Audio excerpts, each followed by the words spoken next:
आंकड़ों की अगर हम माने तो मोर देन 15% पॉपुलेशन जो है वह निसंतानता की समस्या से ग्रस्त है। और अब तक विश्व भर में 80 लाख से अधिक आईवीएफ बच्चों का जन्म हो चुका है। अगर हम डब्ल्यूएचओ की माने तो उसके अनुसार पिछले एक दशक में निसंतानता के मामले बहुत अधिक मात्रा में बढ़ते जा रहे हैं। और ये हम अपनी ओपीडी में भी देखते हैं कि ओवर द इयर्स इनफर्टिलिटी यानी कि निसंतानता बढ़ी है। पुरुषों में निसंतानता के मामले और अधिक सामने आ रहे हैं और महिलाओं में प्रीमेच्योर ओवेरियन फेलियर की समस्या भी बढ़ती जा रही है, पीसीओडी की समस्या बढ़ती जा रही है। तो इन सारी चीज़ों को अगर हम देखते हैं तो निसंतानता की समस्या एक बहुत बड़ा रूप ले चुकी है। तो कोई भी कपल अगर प्रेगनेंसी के लिए कोशिश कर रहा है और 1 साल से ज़्यादा हो गया है तो वो फर्टिलिटी एक्सपर्ट की सलाह लें।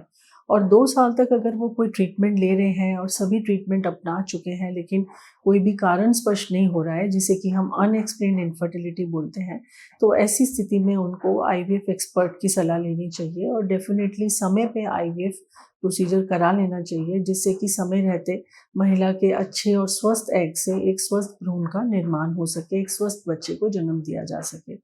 सेकेंडली वो पेशेंट्स जिनमें कि अगर हम 2 भागों में डिवाइड करेंगे, 2 कारण हो सकते हैं। एक तो महिलाओं में कारण जिसकी वजह से आईवीएफ करना पड़ सकता है। तो सबसे पहले है कि पीसीओडी यानी कि अंड उत्सर्ग होता नहीं है या बहुत छोटे एग बनते हैं। बेसिकली पीसीओडी एक हार्मोनल प्रॉब्लम है जिसमें एग बनते तो हैं या तो लेकिन बहुत छोटे रह जाते हैं और कई बार बनते हैं तो सिस्ट बन जाएगा और समय पे एग जो है वो फूटता नहीं है। तो ऐसे पेशेंट्स में भी अगर नॉर्मल ट्रीटमेंट दवाइयों से हम कोशिश कर चुके हैं, लेप्रोस्कोपी से ट्राई कर चुके हैं, फिर भी सफलता नहीं मिल रही, तो आईवीएफ प्रोसीजर की सहायता लेनी आवश्यक है और इसमें बहुत अच्छे रिजल्ट्स हैं। दूसरा कारण महिलाओं में होता है कि ब्लॉक ट्यूब्स। ब्लॉक ट्यूब्स अगर हम देखें तो अगर ट्यूब्स ब्लॉक हैं या कई बार ऐसा देखा जाता है कि पेशेंट कहता है कि हमारी ट्यूब्स तो ओपन है, फिर भी प्रेगनेंसी नहीं हो रही है, तो ऐसी कंडीशन में कई बार ट्यूब्स खुली तो होती हैं लेकिन वो हेल्दी नहीं होती हैं, तो वो ट्यूब्स भी काम नहीं करेंगी। तो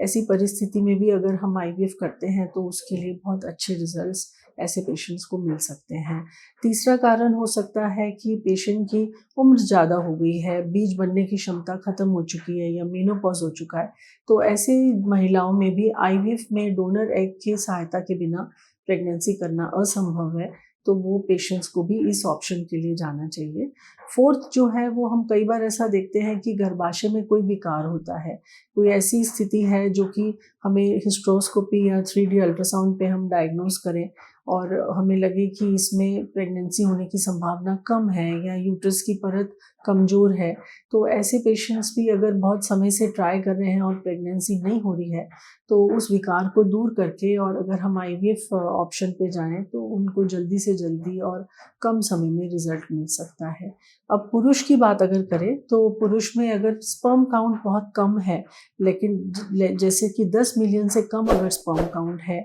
और मोटिलिटी भी उनकी काफ़ी कम है या डेड स्पर्म्स बहुत अधिक हैं और 2 से 3 चक्र आईयूआई से कोशिश कर चुके हैं, तो उनको इसमें ज़्यादा समय बर्बाद ना करके कई बार देखते हैं मल्टीपल साइकिल्स पेशेंट 8 से 10 चक्र आईयूआई के करते ही जाते हैं, तो उसका कोई लॉजिक नहीं है। 3 साइकिल मैक्सिमम आईयूआई से कोशिश कर सकते हैं और अगर सफलता नहीं मिलती तो आपको आईवीएफ में एक एडवांस प्रोसीजर है जिसको इक्सी बोलते हैं, उसकी मदद से प्रेगनेंसी के लिए कोशिश करनी चाहिए। और सेकंड मोस्ट इम्पॉर्टेंट थिंग जो बहुत अधिक केसेस सामने आ रहे हैं उसको एज़ोस्पर्मिया हम कहते हैं, जिसमें कि नील स्पर्म काउंट है। तो ऐसे पुरुष जो हैं वो निराश हो जाते हैं ये सोच के कि अब हम अपने स्वयं के शुक्राणु से तो पिता नहीं बन पाएंगे, लेकिन ऐसा बिल्कुल भी नहीं है। अगर आप सही फर्टिलिटी एक्सपर्ट से सलाह लें तो कुछ ऐसे टेस्ट किए जा सकते हैं जिनकी मदद से हम फाइंड आउट कर सकते हैं कि अंदर स्पर्म बनने की संभावना है या अंदर स्पर्म बन रहे हैं, किसी रुकावट के कारण वीर्य में नहीं आ रहे, तो स्वयं के स्पर्म को हम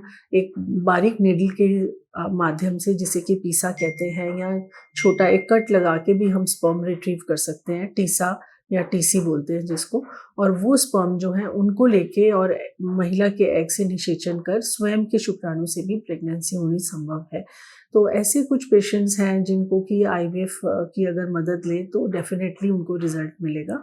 और last but not the least वो पेशेंट्स अगर किसी कारण से, महिला या पुरुष, कैंसर ट्रीटमेंट के लिए जाना चाह रहे हैं या उनको एडवाइज्ड है कोई ऐसा